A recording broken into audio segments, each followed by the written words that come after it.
Well, while we're waiting, let's bring in DW political correspondent Simon Young, who's with me here in the studio. Hi, Simon. And DW chief political editor Michaela Kufner at the German Parliament, the Bundestag. Michaela, I want to start with you. I'm wondering what kind of speech you expect from the Chancellor today. How is he going to use this occasion to convey what message?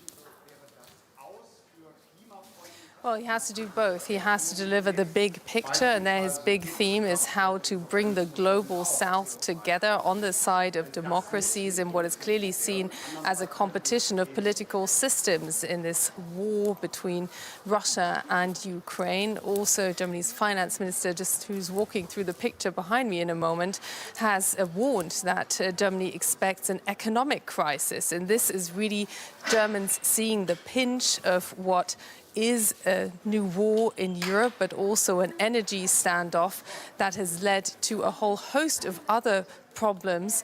The supply chain still trying to recover from the pandemic, and energy prices going up, with inflation really being felt in German pockets. So it is a very, very big arch indeed that we're expecting him addressing the German Parliament in the upcoming scenario of the G7 meeting and also the NATO meeting, but also Germans very personally who are feeling the crisis hard. Michaela, stay with us. Simon Young, to you in the studio here. Yesterday, the government published a list of weapons that have been delivered to Ukraine, and furthermore, a list of what is to be delivered to Ukraine. From a place where secrecy is very much the norm, what's behind the publication of such a list?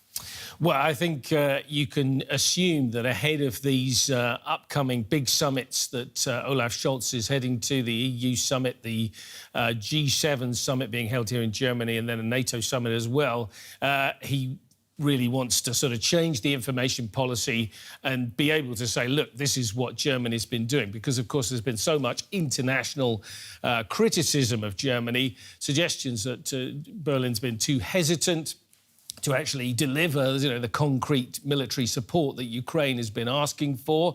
I mean, from the German perspective, they've said, well, it's not necessarily a smart thing to do to tell the enemy as well, of course, what exactly you're sending and where you're deploying, about having it documented what might be perceived as a provocation of Russia, because they've sought to have dialogue as far as possible. But this is now changing the information policy clearly to show, OK, we are there, we are concretely involved, and, nobody can say that we're not.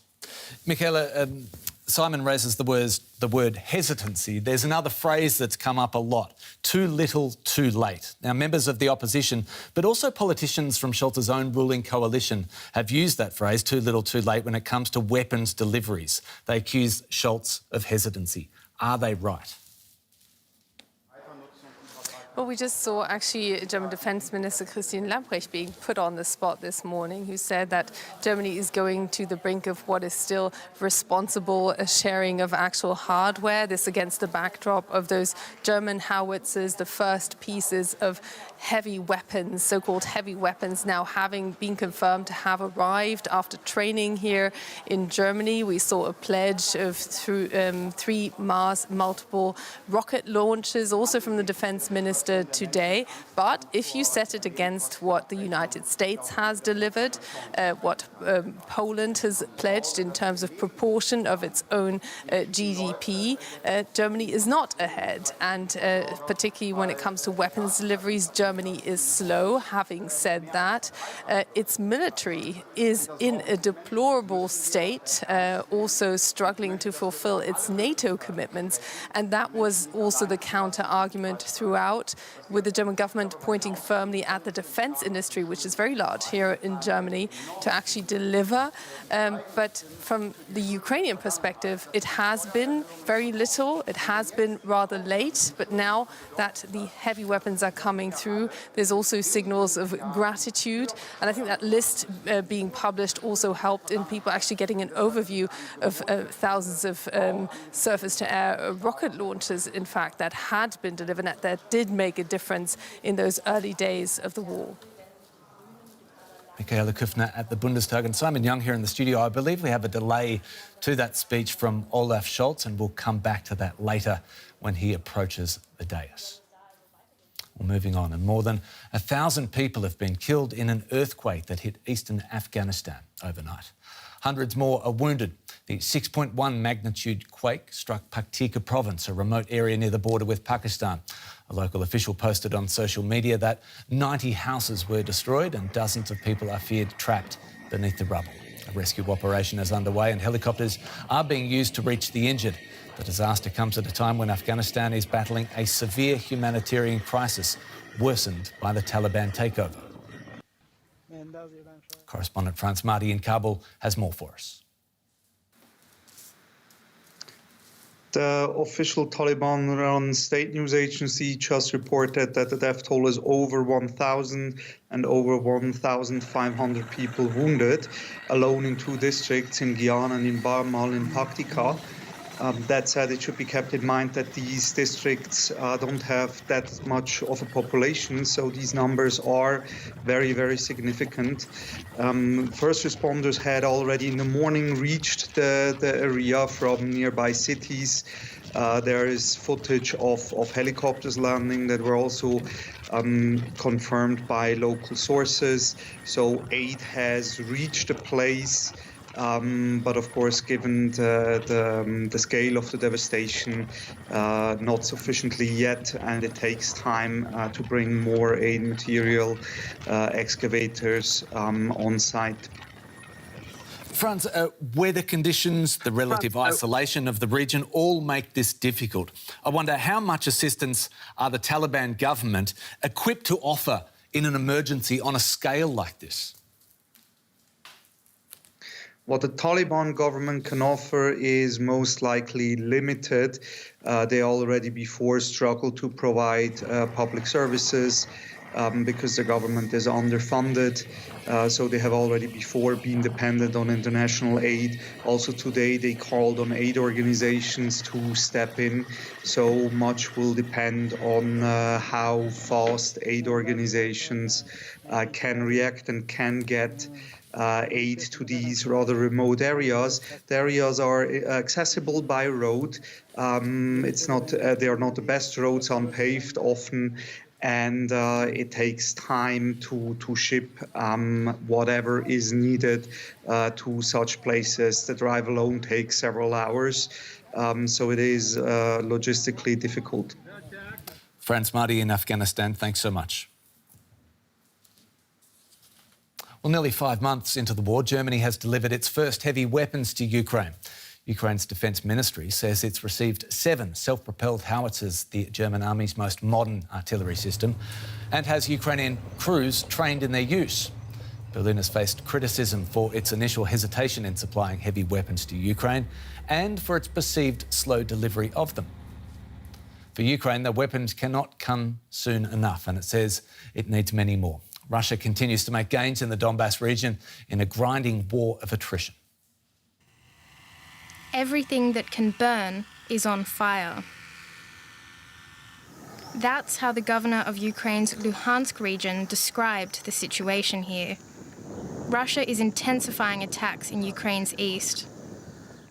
Ukrainian defenders in Severodonetsk are still holding out in the besieged Azot chemical plant, their last stronghold in the city. Hundreds of civilians are sheltering there. And though Russian troops withdrew from Kharkiv last month, the shelling has started once again. This footage shows what was once an educational building, now in ruins. There were no armed forces or representatives of territorial defence or the National Guard in this building when it was hit, so this strike was solely directed at a place of city infrastructure in order to intimidate the civilian population. That intimidation takes the form of words as well as weapons. Without directly mentioning Ukraine, Russian President Vladimir Putin announced that a new nuclear-capable ballistic missile system, known as Sarmat, would be ready for deployment by the end of the year. In addition to the new weapons already tested on the battlefield, the troops began to receive S-500 air and missile defence systems that are unlike any other. the heavy intercontinental ballistic missile Sarmat was successfully tested. It is planned that the first complex will appear on combat duty at the end of the year. Ukraine hopes that a boost to its military arsenal in the form of long-awaited howitzers from Germany may help it push back against the Russian assault. But Kyiv says it's received only a fraction of what it needs. Not long after they were delivered, this was Russia's response. Footage released by Russia's defense ministry, which they say shows the destruction of howitzers sent by the US and EU. But Ukraine's morale and will to defend itself is proving much harder to destroy. So a significant moment for Germany as it finally delivers its first heavy weapons to Ukraine following months of criticism. But how significant is it for Kyiv? I put that question to our correspondent in the Ukrainian capital, Rebecca Ritters. Well, finally really being the key word there, Anthony, and the word actually that the Ukrainian Defence Minister used when he tweeted the confirmation that these howitzers were now part of the Ukrainian arsenal. He said, "I'm happy to finally have them part of the arsenal." I mean, there has been a heavy criticism on Germany, as we know, just that they haven't been A, doing enough, B, doing it fast enough. And while, of course, all support is welcomed here and met with open arms by the Ukrainian government and the military, there is a real sense, both in government circles and on the street, that really this is just about time, Germany. It's a fraction of what they've promised, as you've just been reporting, but what else they've been promised in way of heavy weapons, Germany says won't make it here until at least the end of the summer, if not the autumn. And that is just, really quite not fast enough for Ukraine when they're watching at least 200 soldiers die every day. They're still heavily outgunned, and we're seeing them really struggling to hold defences in the east, in the Donbass. And so, autumn might just be a little too late, they say. So of those weapons that have arrived, do we know where the new German and Western weapons will be deployed? And is anyone there expecting that they will make a difference in a place like Severodonetsk? Well, that information is obviously very tightly held. We don't know exactly where they're going to be deployed. They try not to make these kind of announcements so that they are not destroyed by giving away information to Russia.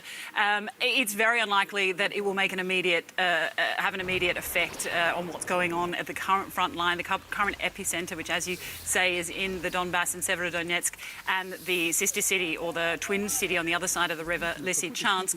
We know that Russia, more or less now after weeks of street-to-street fighting and pushing Ukraine forward, now really does control most of Severodonetsk, except for this small holdout of Ukrainian soldiers and civilians in that Azot chemical plant. But it is, now likely or thought that Russia will take that city. They're now pushing towards Lysychansk from the south and the east as well, and that it is thought that they will be quite successful there. That this won't be these weapons won't come in time to really turn that around. But they have been doing a really good job in tying up Russia in that area, and they're hoping that by the time they do get more of an arsenal, that they then will be able to completely push Russia out of the territory. That is the hope, at least. DW's Rebecca Ritters reporting from the Ukrainian capital. Thank you. A diplomatic dispute between Russia and Lithuania is escalating. The Baltic state has blocked the rail transit of sanctioned goods through its territory to the Russian exclave of Kaliningrad. Lithuania says it's just following EU guidelines, but Moscow is threatening what it calls serious consequences. Bound from Russia to Russia. This train is bringing goods from Russia's heartland to its exclave of Kaliningrad. Kaliningrad is separated from the rest of Russia by two countries, Lithuania and Belarus. But while Belarus is letting all Russian trains transit its territory, Lithuania has started blocking all trains carrying sanctioned goods. It's not Lithuania doing anything. It's European sanctions that started working from the 17th of June. Coal, metal, cement, wood, building materials and high-tech goods are among the items on the sanctions list. They account for up to 50% of all goods bound for Kaliningrad. Moscow has called the partial transit ban a hostile blockade and is threatening NATO member Lithuania. If freight traffic between the Kaliningrad region and the rest of Russia's territory is not fully restored in the next few days, Russia retains its right to take measures. You're watching DW News live from Berlin. We're about to welcome Olaf Scholz, the German Chancellor, to the dais at the German Bundestag and have a listen to his address there to German Parliament. Let's have a listen in. Laid the ground for new security. And we committed to a special fund for the German armed forces, the Bundestag. Everyone who supported that, I would like to say thank you to.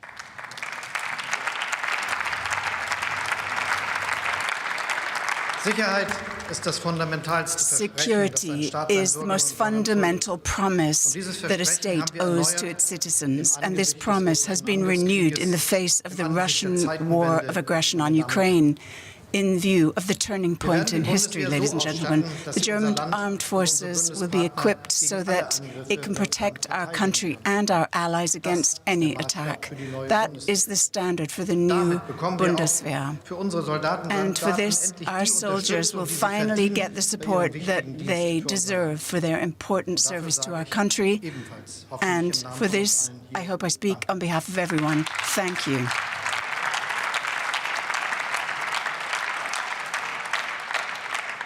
The new orientation of our security policy has received recognition from our colleagues and allies in the world. They have understood our message. In the biggest security challenge in Europe for decades, Germany, as the most densely populated country and the largest country in the European Union, is doing justice to its responsibility, taking responsibility not for its own security alone, but also that of its allies. 2 weeks ago, when I was in the Baltic states, I made it clear that an attack on the Baltic states would be an attack on all of us. And words are not enough. As soon as the war started, we ensured that additional soldiers and capabilities were sent to the eastern part of the country. And with the Lithuanian President Placedo, I have promised that there will be a robust Bundeswehr brigade present there. We will have Navy and aircraft presence in the area. And we are sending soldiers to Slovakia in order to help Slovakia to protect its airspace as well. And all of this emphasizes what I said on the 27th of February here in the German lower house of parliament, the Bundestag. We will fight for every centimeter of the alliance territory.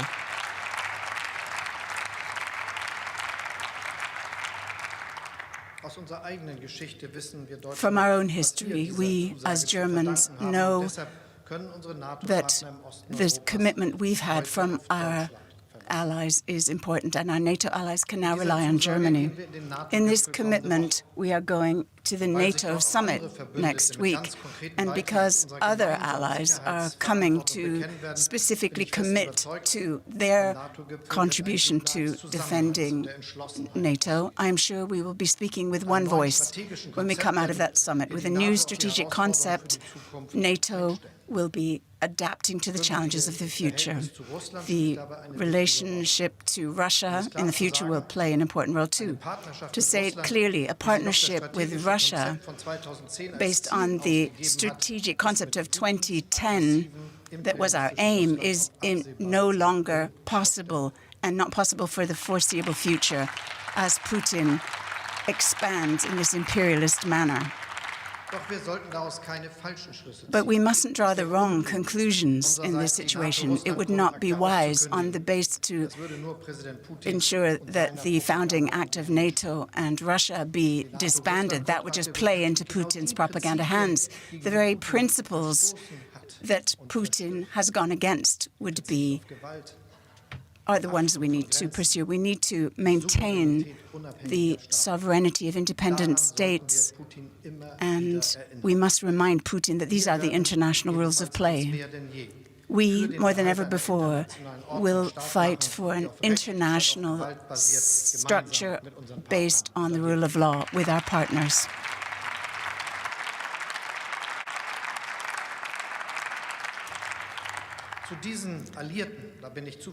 And then I believe that Sweden and Finland will soon be among our allies in NATO. I think many of us believe that as new allies, Sweden and Finland would be a real gain for NATO and for Europe as a whole.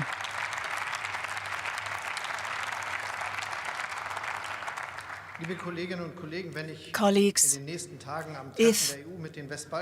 when in the next few days I am at the European Council meeting, the G7 summit and the NATO summit with the Western Balkans countries, my impressions from Ukraine will stay with me. Irpin, destroyed and devastated by war. I cannot forget the fresh graves, the bombed residential blocks, the destroyed bridges, the cars bombed to pieces. They speak a clear language. Russia is waging a merciless war against Ukraine, against innocent women and children. It is a barbaric crime, and Ukraine has every right to defend itself against this attack. And it is our duty as its European neighbors, as defenders of justice, to support Ukraine as best we can.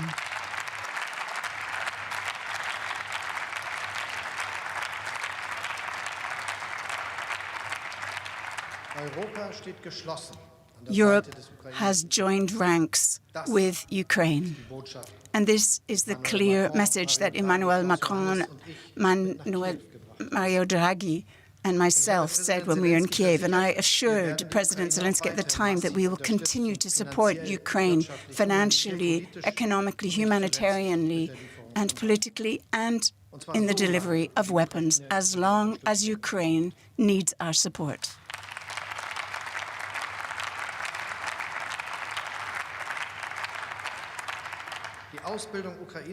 Training European soldiers on the Leopard tanks is running, and we are beginning further training in the next few days. The IST anti-aircraft system, which can protect entire cities, has been agreed a few days ago. The first three-way exchange with Czech Republic has started, and we are continuing other negotiations with other countries. And as we heard yesterday, the tank howitzers, which we have trained Ukrainian soldiers on very intensely recently, have arrived in Ukraine.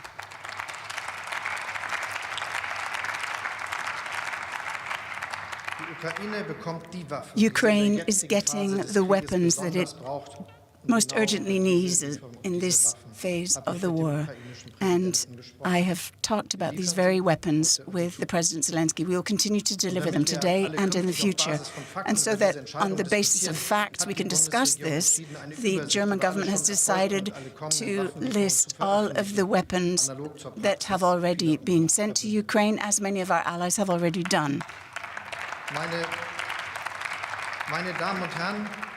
Ladies and gentlemen, cities like Irpa and Bucha are cities of atrocious crimes, but the other liberated cities give us some hope that it might be possible if we all join forces to push back the Russian aggressors. And this remains our goal.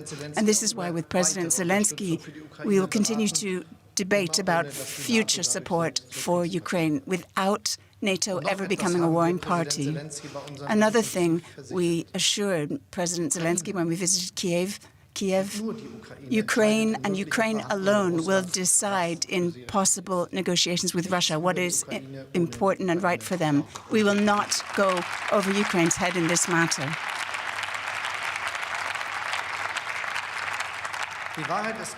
The truth is, negotiations between Ukraine and Russia lie in the distant future because Putin continues to believe in a peace dictated by Russia. It is important, therefore, that we stand the course with our sanctions, with our internationally agreed weapons deliveries, and with our financial support for Ukraine, as long as it takes until Putin finally recognizes the colossal error of his ways. And for that, we need to be in it for the long haul, ladies and gentlemen. And the reconstruction of Ukraine will take a generation. In the ruins of the buildings in Irpin, this becomes so clear. The scale of destruction is huge. I and many others are reminded when they see these images of the destroyed German cities after the war. And like then, Europe in ruins needs a Marshall Plan equivalent for reconstruction. The billions that have been spent on Ukraine have had a major contribution from Germany, but there will be many more billions required for the reconstruction of Ukraine, and that over years and years to come. It can only be done if we unify our forces together with the international financial organizations and the major donor countries and other international organizations. I said to President Zelensky when I invited him to the G7 summit that this is the case. Apart from the financing, another thing is crucial. We need to agree with the Council of Experts and Economists as to what kind of Marshall Plan equivalent we need for Ukraine and how we can coordinate it internationally, how we can decide together what investments will help Ukraine fastest on its path to the EU. And together with the Commission President, at the European Council and elsewhere, I will be advocating a high-ranking conference of international experts within the framework of our G7 presidency, closely coordinated with our international partners.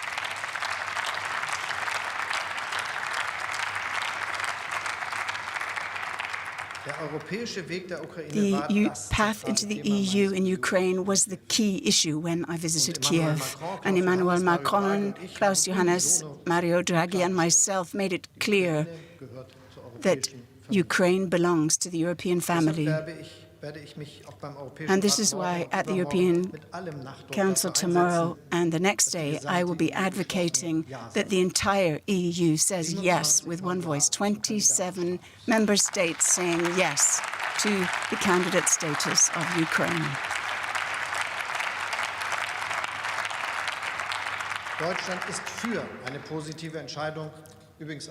Germany is in favor of a positive decision for Moldova as well.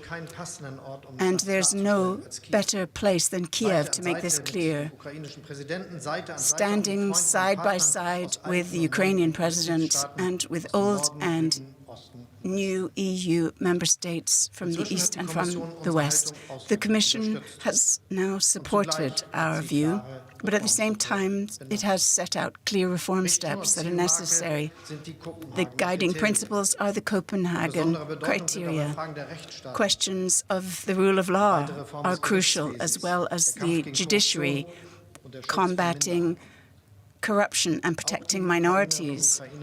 Ukrainians know as well that the path to the EU is filled with prerequisites and hurdles, but they want to go that path. They want less influence of oligarchs, less corruption, more democracy, and a stronger economy. So this is the hope that we also share with Ukraine on its path to the EU. And in this way, too, we are supporting Ukraine.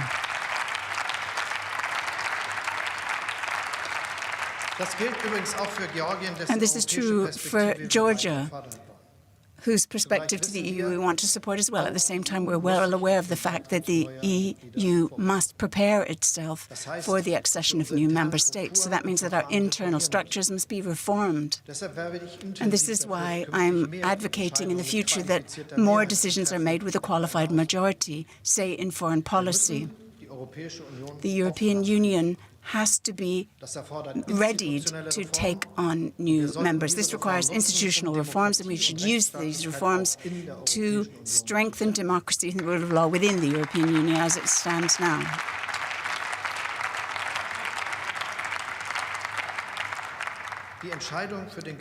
The decision in favor of candidate status for Ukraine and Moldova is a response to this turning point in history that we've experienced. The same clear response is owed to the Western Balkans.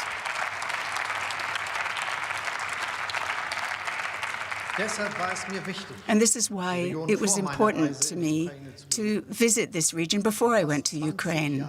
For nearly 20 years, the EU has promised these countries accession as an option. It was in Thessaloniki. Just a few days ago, I was there.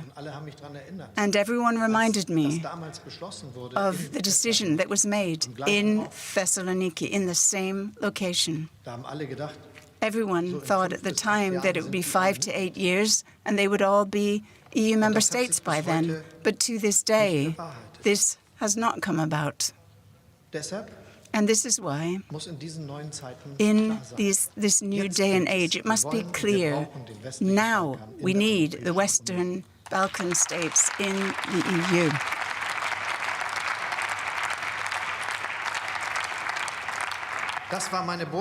So this was my message when I traveled to the region, and this will be the message that will go out of the EU meeting with the Western Balkan states.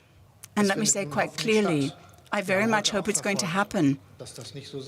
Today we saw that that's not so certain. And to be honest, it's hardly surprising. Because if you awaken hopes and suggest that countries will be able to join the EU and that it's worth clearing all the obstacles, and they carry out the efforts, and they have political conflicts and risk them in their own countries. One country, North Macedonia, changed its name in order to settle the dispute with Greece, and none of it helps, and there's still no progress, then it's absolutely right that the policymakers in these countries express their frustration. So it's not going to be an easy summit with these 6 member states, or rather with these 6 states of Western Balkans, but they need to know that Germany is on their side.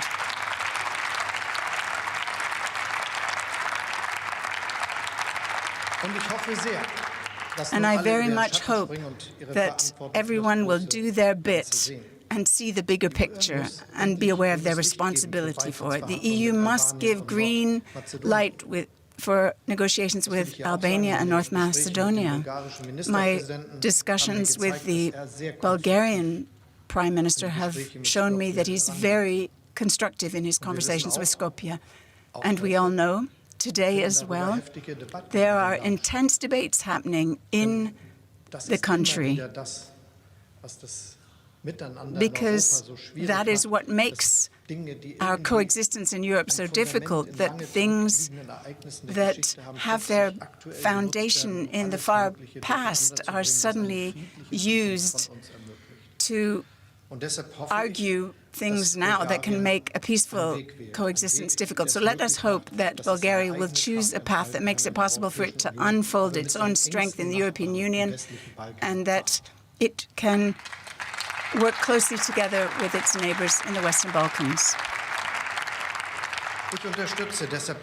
This is why I support the efforts of the French presidency of the Council to negotiate an agreement, and I hope that all of the conflicts can be settled so that there will be a stable, prosperous Western Balkans, because this is in everyone's interest here.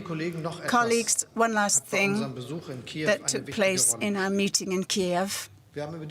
We talked about the global consequences of the war, increased energy prices, scarcity of resources. In coordination with our international and European partners, we're doing everything we can to plan for the future. This is particularly true when it comes to the energy supply. We're working on options for exporting Ukrainian food resources. I spoke with the head of the United Nations in this regard as to how we can take these negotiations to a fruitful end. It cannot be the case that millions of tons of Ukrainian grain is stored when it's needed across the world.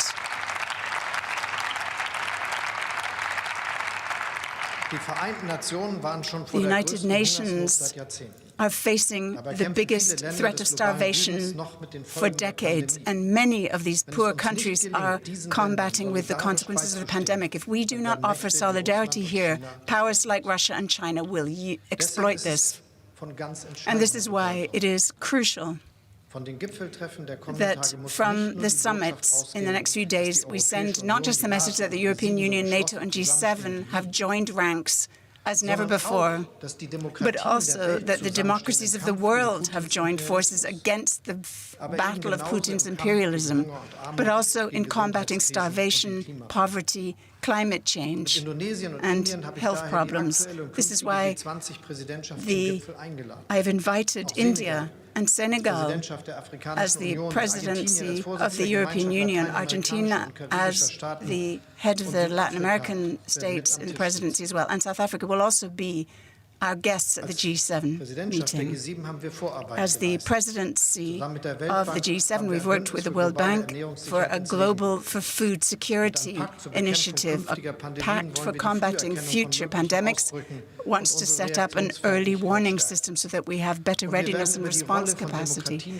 We will be talking about the role of democracies when it comes to defending more open and resilient societies and insisting on human rights. And finally, we need to make progress with climate change and the environment. I have therefore suggested an open climate club, and I believe that we will get this going in the next few days. The aim is to have an international market with comparable standards, a market of the countries for pro or environmentally friendly products. Climate protection will therefore become a competitive arena. Colleagues, the turning point in history was never just a description of the status quo.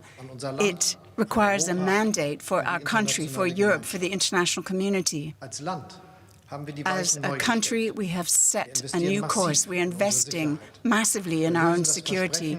We are delivering on the promise that Germany owes for security in Europe. We are reducing our dependency on Russia in terms of energy, and we are going for zero carbon, now more than ever before.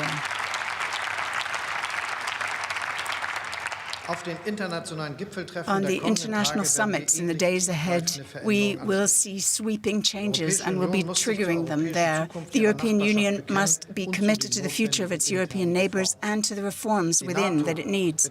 NATO must tackle the security challenges of our time, and the G7 will set clear signals for more climate protection, more international cooperation, and more global solidarity.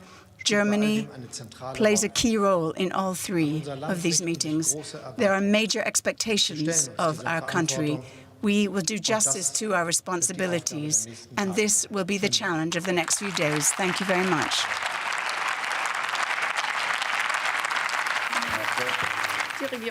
That was German Chancellor Olaf Scholz speaking to the German Parliament. Weapons deliveries to Ukraine, their plans to make many more deliveries, and Ukraine's planned admission to the EU, all on the table. Michaela Kufner was listening from the Bundestag. Simon Young with me in the studio. Simon, I want to start with you. What stood out most from the German Chancellor's address there?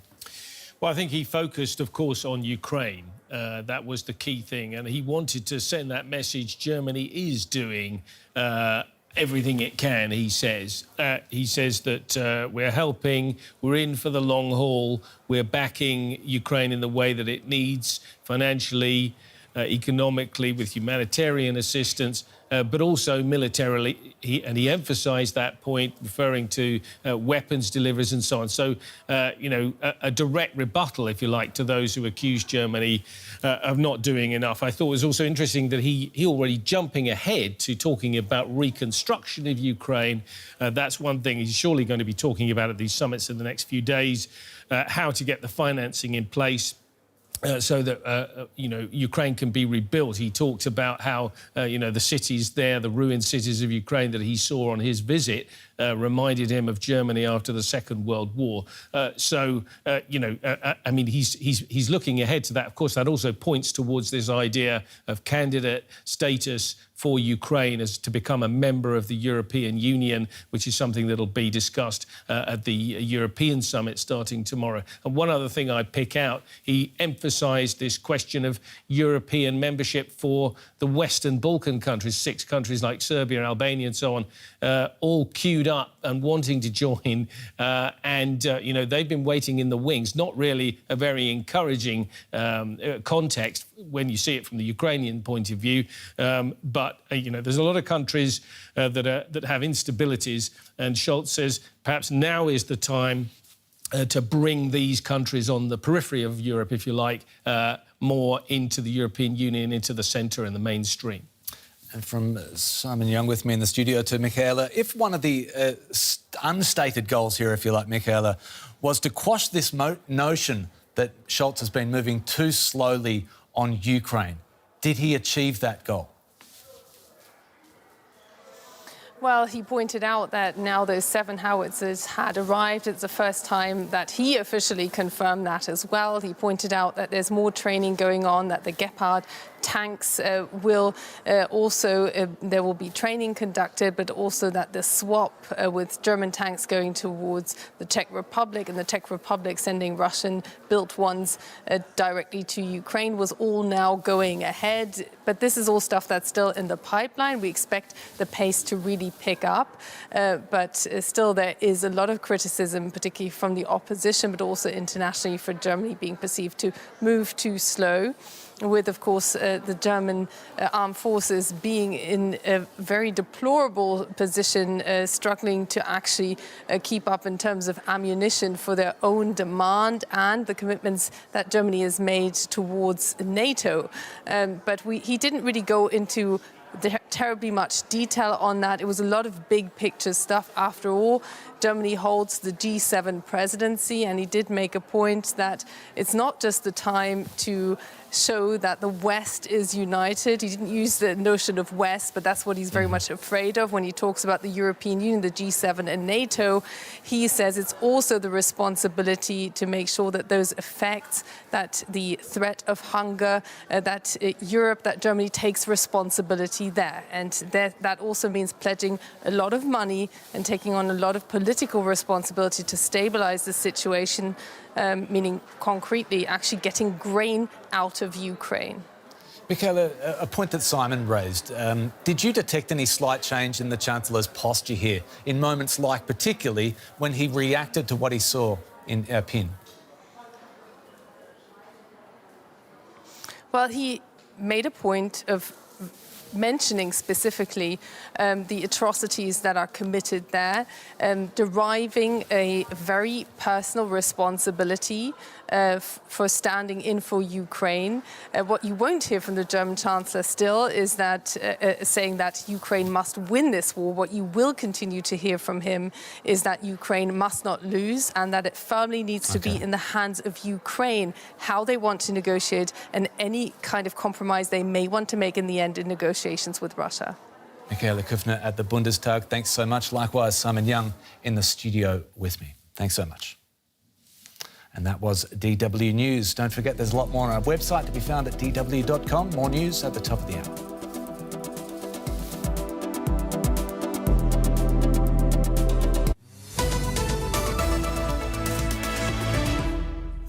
Sri Lanka's economy has collapsed, the island nation's prime minister says, after months of shortages of food, fuel and electricity. We'll get the latest from our correspondent. Also on the show, as Western sanctions are biting across Russia's aviation sector, we'll get an expert's view on how dangerous it is to keep Western